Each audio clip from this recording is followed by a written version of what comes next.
నడుస్తుంది, టెర్రరిజం అనేది ఉంటది. వ్యాకరణం గారు చాలా చెప్పండి నుంచి అడుగుతున్నా.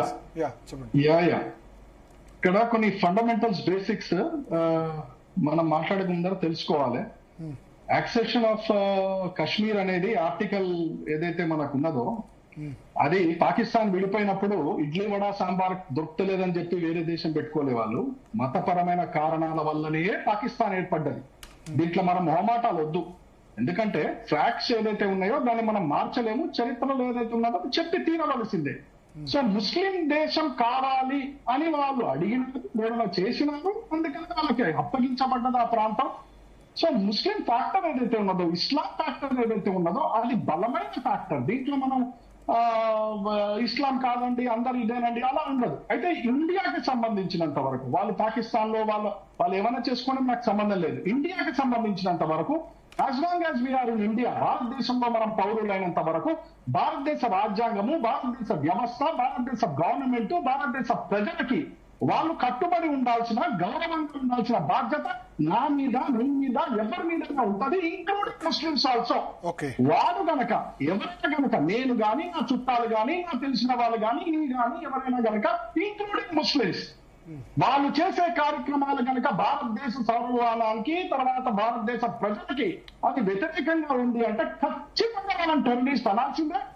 మళ్ళీ ఇంకొక రెండో ఆలోచనే లేదు. అక్కడ ముస్లిం ఫ్యాక్టరా, నా ముస్లిం ఫ్యాక్టరా అనే లేదు. నా ఇంట్లోకి వచ్చిన పాము పామే, అది నా పామా నీ పామా అని కాదు, దాన్ని పామనే అంటారు. సో అది ఏ రంగు ఉన్నా, అది ఏ గుడ్డలు వేసుకున్నా దాన్ని పామనే అంటారు. దాన్ని డీల్ చేయాల్సిన పద్ధతి, తరీకా ఖచ్చితంగా ఉండవలసిందే. ఇక్కడ మీరు వాట్ ఈస్ ద సొల్యూషన్ అని మీరు అడుగుతున్నారు భరత్ గారు. ఇక్కడ ఏంటంటే విజిలెన్స్ అనేది చాలా ఎక్కువ అవ్వాలి. ఎక్కువ అవ్వాలంటే ఏం చేయాలి? మళ్ళీ పోలీస్ వాళ్ళు తప్ప, మిలిటరీ తప్ప, అది నేను మాట్లాడట్లే. ఇంతకుముందు మన వాళ్ళ సభ్యులు మాట్లాడినట్టు విజిలెన్స్ అమౌంట్ ద పబ్లిక్ చాలా పెరగాలి. ఇప్పుడు మీరు అన్నట్టు నా పక్కన అపార్ట్మెంట్ లో ఎవరున్నారు అనేది డెఫినెట్ గా అది నా బాధ్యత.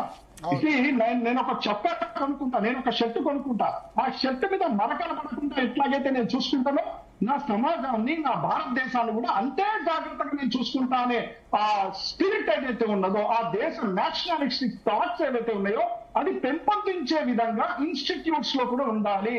ఇన్స్టిట్యూట్ లో ఉండడమే కాదు, దాని విజిలెన్స్ ఉండాలి. ర్యాగింగ్ జరుగుతుందా లేదా అని యాంటీ ర్యాగింగ్ స్క్వాడ్స్ పెడుతున్నారు.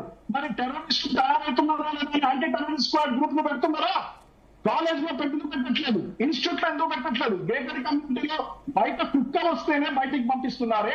మరి ఇట్లాంటి విధాలు లోపలికి వస్తుంటే గేటెడ్ కమ్యూనిటీలో ఎవరింటికి ఎవరు పోతున్నాడు, వాడు ఎందుకు వచ్చాడు, మానవానికి ఎందుకు వచ్చాడు, మహారాష్ట్ర నుంచి కారు ఇక్కడికి ఎందుకు వచ్చింది, హర్యానా నుంచి కారు ఇక్కడికి ఎందుకు వచ్చిందని మనం గేటెడ్ కమ్యూనిటీలో క్వశ్చన్ చేస్తున్నామా? దానికి సమాధానం చెప్పి తీరవలసిందే మనం. ఎందుకనంటే ఒక్క బ్లేమ్ గవర్నమెంట్ చేయడము ఇదంతా failure. No, I am deadly against it. అందరి బాధ్యత ఇది, ప్రతి ఒక్కరి బాధ్యత. మనం చాలా విజిలెంట్ గా ఉండాలి, సిస్టమ్ కి సపోర్ట్ చేసే విధంగా మనం ఉండాలి. సాయి గారు.